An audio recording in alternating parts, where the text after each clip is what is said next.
दोस्तों, आपने कई सारे बुद्धिमान गुरुओं और महान लोगों से यह सुना होगा कि शब्दों में बड़ी ताकत है। वह कहते हैं शब्दों में इतनी ताकत है कि वह हमारे जीवन का रूप बदल देने में सक्षम है। पर जब हम और आप यह सुनते हैं तो हमारे मन में एक सवाल उठता है कि क्या यह सच है? क्या सिर्फ बातों से हम अपने और दूसरों की जीवन में परिवर्तन ला सकते हैं? जबकि हकीकत में तो कहा जाता है कि सिर्फ बातों से कुछ भी नहीं होता, भगवान भी उसी की मदद करते हैं जो लोग कुछ कर दिखाने में यकीन रखते हैं। तो सिर्फ शब्दों से बदलाव कैसे आएगा? तो अब इस हालत में हम किसकी सुने? हम क्या करें? क्या हम बातों और शब्दों पर ध्यान देना छोड़ दें और सिर्फ कर्मों पर ध्यान दें? या कहीं ना कहीं बातें और शब्दों का भी कुछ महत्व है? अगर आप भी अपने जीवन में कभी ना कभी इस द्विविधा में फंसे हैं तो आज की यह वीडियो आपके लिए बनी है। आज हम जानेंगे कि शब्दों का हमारे जीवन में कितना बड़ा किरदार है और क्या वो सच में हमारे जीवन का रंग रूप बदल सकते हैं या नहीं। तो चलिए शब्दों की दुनिया में साहसी यात्रा पर निकलें और जानें कैसे शब्दों का जादू हमें अपनी ओर खींचता है और हमें बांधता है, और कैसे केवल शब्दों से हमारा पूरा जीवन एक नया रूप ले सकता है। क्योंकि हमारी बातें एक इंसान को बना भी सकती हैं और बिगाड़ भी सकती हैं। दोस्तों, लेकिन कहानी शुरू करने से पहले मेरी एक छोटी सी रिक्वेस्ट है आपसे, कृपया इस वीडियो को लाइक कर दे। आपका ये लाइक हमें प्रोत्साहन देता है। तो चलिए आज हम यही बातें एक कहानी के माध्यम से समझते हैं। दोस्तों, एक नगर में एक महान बौद्ध भिक्षु रहा करते थे। वह बहुत ज्ञानी थे और बहुत ही शांत स्वभाव के थे, और उनकी यह बात ही उनकी विशेषता भी थी। एक बार की बात है, बौद्ध भिक्षु नगर वासियों को उपदेश दे रहे थे। बौद्ध भिक्षु कह रहे थे कि शब्दों में जीवन बदलने की शक्ति होती है। अपने शब्दों से जीवन बदलो। हम जो भी शब्द अपने लिए या दूसरों के लिए कहते हैं या जो भी बातें करते हैं उस पे हमें ध्यान देना चाहिए। इतना कहकर बौद्ध भिक्षु ने अपना उपदेश समाप्त किया और वहां से चले गए। एक दिन वह बौद्ध भिक्षु एक मार्ग से होकर गुजर रहे थे। उसी मार्ग से एक युवक होकर गुजर रहा था। उस युवक ने जब उन बौद्ध भिक्षु को देखा तो वह जोर जोर से हंसने लगा और कहने लगा, अरे साधु महाराज, आप तो ढोंगी है। आपके उपदेशों में यह कहने से कि शब्दों में बड़ी ताकत है, आपकी बात सत्य नहीं हो जाएगी। ये सब सिर्फ बातें हैं। भला ऐसे कैसे हो सकता है कि शब्दों से हमारा जीवन बदल सकता है? उस युवक की सारी बातें उन भिक्षुओं ने ध्यानपूर्वक सुनी और उसके बाद वह मुस्कुराते हुए उस युवक से कहते हैं, बेटा, नाद से ही तो यह दुनिया प्रकट हुई है, और अच्छे शब्दों के पीछे भी नाद ही होता है जो पूरा जीवन बदल देता है। वह बौद्ध भिक्षु उस युवक से कहते हैं, देखो, मैं तुम्हें अपने अनुभव से बता रहा हूं, लेकिन फिर भी तुम्हें यकीन न हो तो तुम इसे खुद आजमा कर देख सकते हो। उन बौद्ध भिक्षु की यह बात सुनकर युवक थोड़ा सा गंभीर हो गया। उसने काफी देर सोच विचार किया और उसके बाद उन बौद्ध भिक्षु से कहता है, हे गुरुवर, अगर ऐसी बात है तो आप मेरे साथ चलिए। मेरा छोटा भाई है जिसकी उम्र करीब 25 वर्ष है और उसे न जाने क्या हुआ है। वह करीब 3 वर्षों से कुछ भी नहीं करता, बस लेटा रहता है। दिन भर वो कुछ न कुछ सोचता रहता है। उसकी यह हालत देखकर हम सब बहुत परेशान हैं। माता पिता भी बहुत चिंतित रहते हैं। हम सब ने कई तरीके अपनाए, कई योजनाएं अपनाई, लेकिन कुछ भी काम नहीं आया।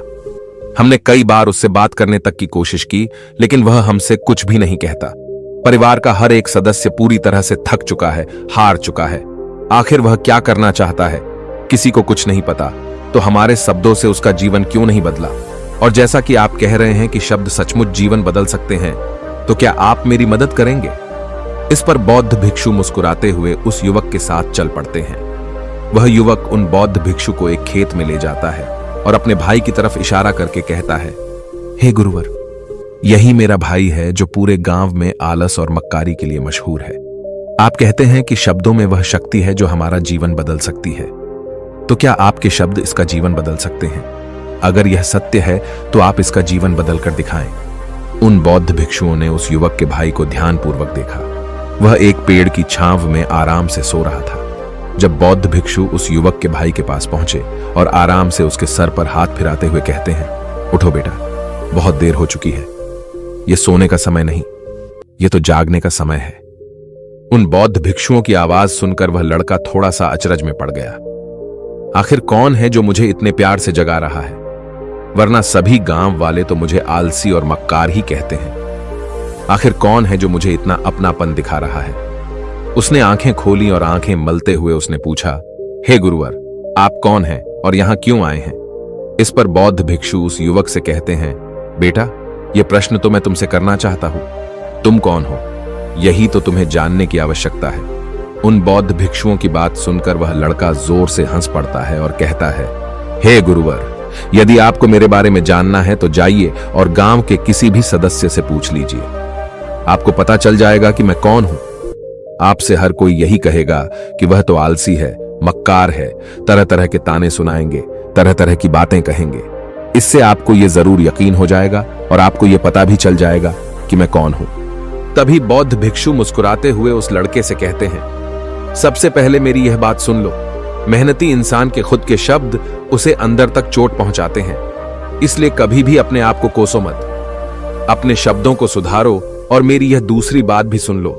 मैंने उन गांव वालों से नहीं पूछा कि तुम कौन हो, मैं तुमसे पूछ रहा हूं कि तुम कौन हो। लेकिन तुमने तो अपनी आदतें मुझे बताई। आलस तुम्हारी पहचान नहीं, तुम्हारी आदत हो सकती है, और इंसान नहीं, उनकी आदतें खराब होती हैं। इसलिए बेटा, तुम आलसी और मक्कार नहीं हो, यह तो तुम्हारी आदत है। बस इतनी सी बात है जो गांव वाले नहीं समझ सकते। ये सारी बातें सुनकर वो लड़का थोड़ा सा आश्चर्यचकित रह गया, क्योंकि गांव वाले हमेशा उसे मक्कार, आलसी और तरह तरह के ताने ही सुनाया करते थे।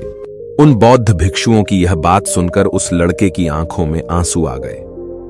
वह तुरंत ही दोनों हाथ जोड़कर उन बौद्ध भिक्षु के चरणों में गिर पड़ा और उनसे कहने लगा, आप सत्य कहते हैं, यह मेरी आदत ही है और मैं इस आदत से बहुत परेशान हूं। मैंने बहुत कोशिशें भी की, लाख उपाय किए, लेकिन मैं अपनी इस आदत से छुटकारा ना पा सका। इन आदतों से बाहर आना बहुत कठिन है। मैंने कई बार आलस छोड़ने का प्रयास तक किया, पूरी कोशिश भी की, लेकिन कोई लाभ नहीं हुआ। मैं जब भी कोई कार्य करने की कोशिश करता हूं तो पता नहीं क्यों मेरा मन कहीं और भागने लगता है। मेरा दिमाग किसी और दिशा में काम करने लगता है और मैं उस काम पर ध्यान ही नहीं दे पाता। मैं क्या करूं, कैसे करूं, मुझे कुछ भी समझ नहीं आता। जब भी मैं किताबें पढ़ने की कोशिश करता हूं तो मुझे नींद आने लगती है। मन में एक अजीब सा दर्द महसूस होता है। ऐसा लगता है कि मेरा जीवन यूं ही व्यर्थ जा रहा है, और जब मैं इस दर्द को बर्दाश्त नहीं कर पाता तो मैं सो जाता हूं, ताकि जब मैं उठूं तो मुझे दर्द न महसूस हो। और अब तो मुझे यह भी यकीन हो चुका है कि मैं इन आदतों से नहीं निकल सकता। ये आदतें मुझे नहीं छोड़ने वाली।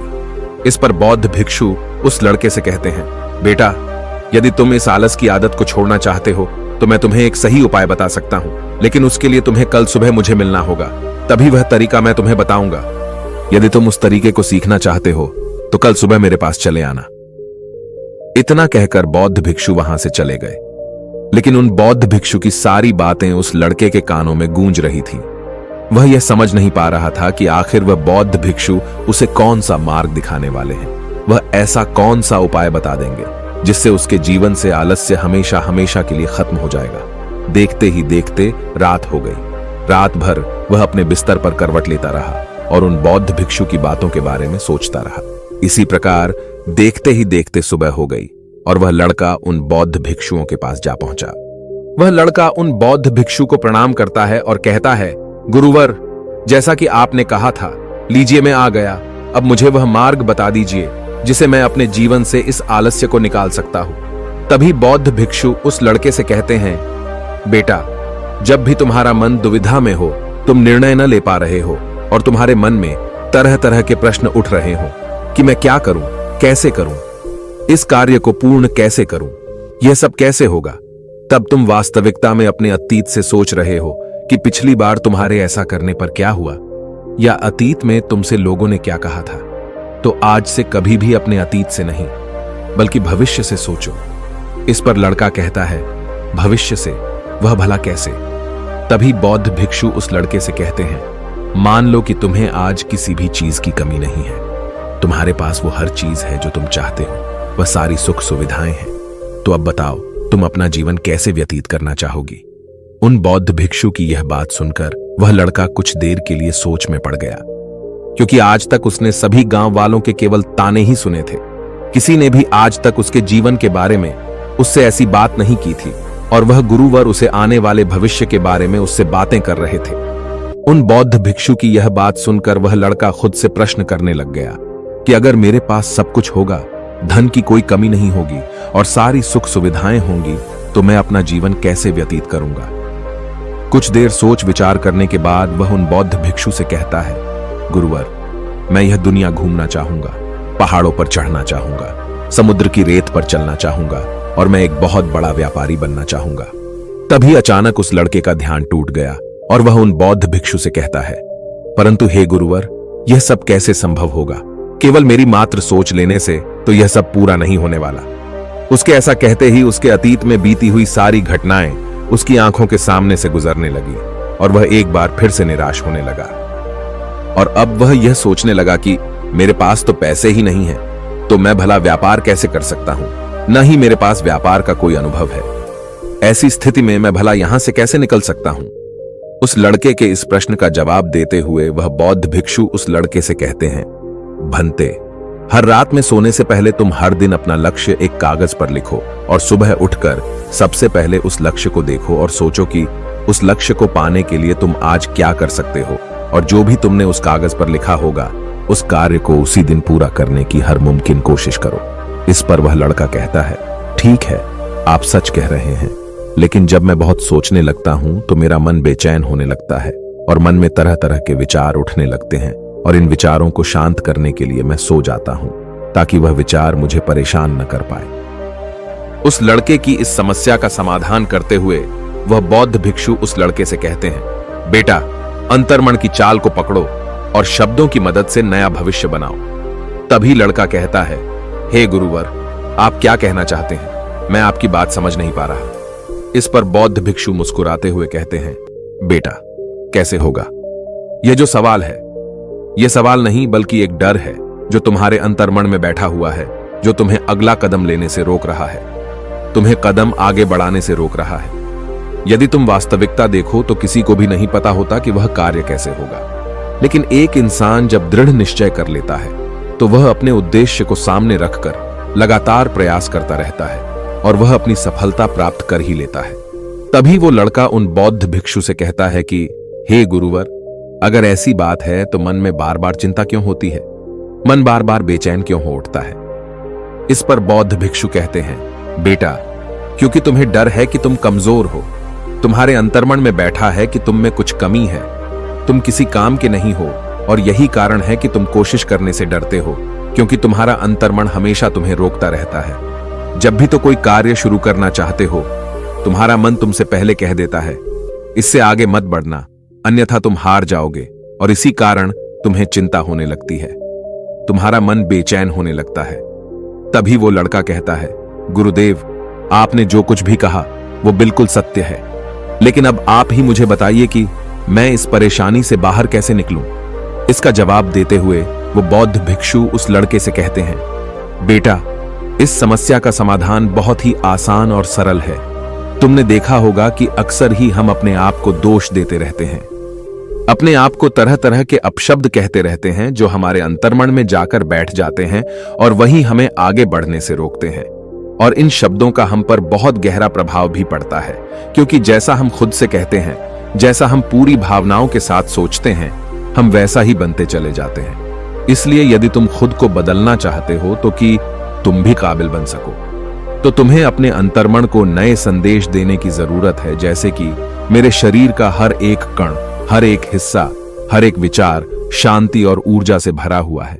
मैं दृढ़ संकल्प और आत्मविश्वास के साथ हर दिन के लक्ष्यों को पूरा करता हूं। मैं अपने कमजोरी को अभ्यास में बदलता हूं, चिंता को ध्यान में बदलता हूं। मैं उत्साह और ऊर्जा से भरा हुआ हूं, लगातार अपने लक्ष्यों पर काम करता हूं। ऐसे शब्द जब तुम खुद से कहोगे तो तुम शक्तिशाली महसूस करने लगोगे और तुम्हारी सारी चिंताएं खत्म होने लगेंगी, क्योंकि यही शब्दों की ताकत है। वह तुम वही बना देंगे जो तुम खुद से कहोगे। तुम जितनी भावना के साथ यह वाक्य बोलते हो, उसे महसूस करते हो, उतनी ही भावनाओं से यह शब्द तुम पर असर करना शुरू कर देंगे। धीरे धीरे यह शब्द तुम्हारे मन और व्यक्तित्व की सोच का हिस्सा बन जाएंगे। लेकिन मेरी एक बात याद रखना कि तुम्हारा अंतर्मन इतनी आसानी से हार नहीं मानने वाला। जब तुम आगे बढ़ोगे तो मौका मिलते ही वह तुम्हें पीछे खींचेगा।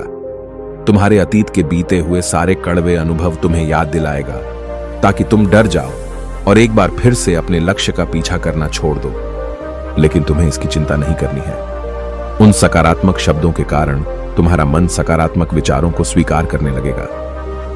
आगे वह बौद्ध भिक्षु उस लड़के को चेतावनी देते हुए कहते हैं, मेरी एक बात और याद रखना कि तुम्हारा ध्यान आलस्य पर नहीं होना चाहिए, अर्थात तुम्हें कभी आलस नहीं मिटाना, बल्कि तुम्हें एक नए भविष्य का निर्माण करना है, एक नए व्यक्तित्व का निर्माण करना है। तुम्हारा पूरा ध्यान केवल इस पर ही होना चाहिए। उन बौद्ध भिक्षुओं की बात सुनकर लड़का कहता है, ठीक है गुरुवर, आप जैसा कहते हैं मैं वैसा ही करूंगा। तभी वह बौद्ध भिक्षु उस लड़के से कहते हैं, बेटा, अभी तो मैं इस गांव से जा रहा हूं, लेकिन कुछ सालों के बाद मैं वापस आऊंगा। इतना कहकर बौद्ध भिक्षु वहां से चले गए और वह लड़का अपने घर लौट गया। लेकिन अब उस लड़के के मन में तरह तरह के विचार चल रहे थे। वह लड़का यह सोच रहा था कि अगर मैं अपनी मनपसंद जिंदगी जीने लगूंगा, अगर मैं दुनिया घूमने लगा, नए लोगों से मिलने लगा और अपनी पसंद का काम करने लगा, तो मेरी जिंदगी कैसी होगी। उस बात को ध्यान करके उसने एक कागज पर अपना लक्ष्य लिखा और लिखकर सो गया। अगली सुबह जब उसकी आंखें खुलीं तो उसने उस पेपर पर लिखा हुआ लक्ष्य एक बार दोहराया। उसके बाद वह कुछ देर के लिए शांत हो गया। तभी उसे उन बौद्ध भिक्षु की बात याद आई कि तुम अपने लक्ष्य के लिए आज क्या कर सकते हो। उसने खुद से सवाल किया कि मैं आज अपने इस लक्ष्य को प्राप्त करने के लिए क्या कर सकता हूं। तभी उसे एक बार फिर से उस पेपर की तरफ ध्यान दिया। उस पेपर पर लिखा था कि मैं बाजार जाता हूं और लोग व्यापार करने की कौन सी चीजें, कौन से सामान लेकर आते हैं। मैं उन चीजों को देखता, उन चीजों को पता करता। वो पढ़ने के बाद तुरंत ही बाजार चला गया। वह अलग अलग दुकानों पर बैठा उन्हें देखा, लेकिन उसे कुछ समझ नहीं आ रहा था, क्योंकि लोग अलग अलग व्यापार कर रहे थे, अलग अलग तरह की चीजें और सामान ले रहे थे, और किसी ने उसकी कोई मदद नहीं की। वह बहुत उदास हो गया और निराश होकर वापस घर लौट आया। तभी उस लड़के को उन बौद्ध भिक्षु की एक और बात याद आई। शब्दों में बहुत ताकत है और शब्द हमारा जीवन बदल सकते हैं। उसे वह सकारात्मक विचार याद आए। वह उन्हें सुबह शाम दोहराने लगा और अब से वह हर दिन ऐसा ही करता। देखते ही देखते 1 महीना बीत चुका था, लेकिन अब तक उसके जीवन में कोई बदलाव नहीं आया था। अब वह लड़का यह सोचकर निराश होने लगा था कि उसके जीवन में तो कुछ भी परिवर्तन नहीं हो रहा। लेकिन 1 महीने के बाद उसे महसूस हो रहा था कि वह पहले से अच्छा महसूस कर रहा है। उसका दिमाग अब अच्छी तरह से सोच पा रहा है। वह पहले से ज्यादा चलने फिरने लगा है। धीरे धीरे उसे समझ में आने लगा कि जो लोग आगे बढ़ते हैं, महान काम करते हैं, उनकी सोच में कितना अंतर होता है। वे लोग हमेशा शक्तिशाली विचार सोचते हैं। दूसरों की छोटी सोच और डर से वह कभी प्रभावित नहीं होते। जब भी उनके सामने कोई मुश्किल आन पड़ती है तो वह घबराते नहीं, बल्कि उस समस्या का समाधान निकालते हैं। इस समस्या के समाधान पर ध्यान केंद्रित करते हैं और न ही वह कभी किसी का इंतजार करते हैं। वह केवल खुद पर विश्वास करते हैं और तुरंत ही कदम आगे बढ़ाते। जब उस लड़के को ये सारी बातें समझ में आने लगीं, तो उसने भी धीरे धीरे अपने कदम आगे बढ़ाने शुरू किए। उसने बिल्कुल वैसा ही व्यवहार करना शुरू किया। अब से वो कभी खाली नहीं बैठता था। जब भी उसका मन करता, वो बाजार जाता और लोगों के बारे में जानता समझता कि वो किस प्रकार व्यापार कर रहे, कौन से चीजें खरीद रहे हैं और किन चीजों पर उन्हें लाभ हो रहा है। और जब उसका मन करता तो अपने पिता की मदद भी करता था। वो अपने पिता के साथ मंडी में जाता, वहां पर जाकर मोल भाव करता। ते हमेशा कुछ न कुछ सीखने में ही जुटा रहता है। तभी एक दिन गांव में एक मसाले का व्यापारी आया। उसे कुछ पढ़े लिखे नौजवानों की जरूरत थी जो माल की गिनती कर सके और हिसाब रखने का काम कर सके। वह लड़का अपने लक्ष्य को जानता था कि उसे क्या पाना है। उसे समझ में आ गया था कि इस काम से उसे बहुत कुछ सीखने को मिलेगा। बेहिचक उस सेठ के पास पहुंच गया। वह जानता था कि उसे उस काम के बहुत कम पैसे मिलेंगे, लेकिन फिर भी वह उस काम को करने के लिए तैयार था। अब उस लड़के की सोच पूरी तरह से बदल चुकी थी। अब वह बाकी लोगों की तरह नहीं सोचता था। बहुत ईमानदार और समझदारी से काम करता था। देखते ही देखते करीब 3 महीने बीत गए और अब व्यापारी यह समझ चुका था कि नौजवान बहुत ही समझदार है और वह उसे व्यापार में बहुत मदद करता है। इसलिए उस मसाले के व्यापारी ने उस लड़के को अपना सहायक बना लिया। उस व्यापारी ने देखा कि इस लड़के की दिनचर्या सबसे अलग है। यह हर दिन पढ़ता है, लिखता है, सुबह उठकर ध्यान करता है, नई चीजें सीखता है। परेशानी आई तो भी विचलित नहीं होता। यह सबसे सम्मान से बात करता है, सबका आदर करता है। देखते ही देखते 1 साल बीत चुके थे और अब तो व्यापारी उस नौजवान से बहुत खुश था। उसने धीरे धीरे उस नौजवान को व्यापार के सारे गुण सिखा दिए और देखते ही देखते वह लड़का अब एक छोटा सा व्यापारी बन चुका था। और जब उस लड़के के अंदर व्यापार की समझ आ गई तो उसने जड़ी बूटियों का व्यापार शुरू कर दिया और देखते ही देखते केवल कुछ ही वर्षों में उस नगर का सबसे बड़ा व्यापारी बन गया। लोग उसे सबसे बड़े व्यापारी के नाम से जानने लगे। उसकी नाम दूर दूर तक फैलने लगा। करीब 5 वर्षों बाद जब वह वापस अपने घर लौटा तो लोग बहुत हैरान थे। उसे देखकर लोग बहुत अचंभित थे। उसके सारे जानने वालों ने उस लड़के से पूछा, तुम इतना कैसे बदल गए? तब उसने कहा, उन गुरु ने सच ही कहा था, शब्दों से हम जीवन बदल सकते हैं। वैसे आपने आज के इस वीडियो से क्या सीखा हो, मुझे आप कमेंट में जरूर बताइएगा। इसी के साथ में उम्मीद है कि आपको आज की ये वीडियो जरूर पसंद आई होगी, तो इस वीडियो को लाइक और अपने दोस्तों के साथ शेयर भी जरूर कीजिएगा और हमें ऐसे ही सपोर्ट करने के लिए चैनल को सब्सक्राइब जरूर दबा दीजिएगा। तो चलिए फिर मिलते हैं अगली वीडियो में। तब तक के लिए अपना ख्याल रखें। धन्यवाद और नमो बुद्धाय।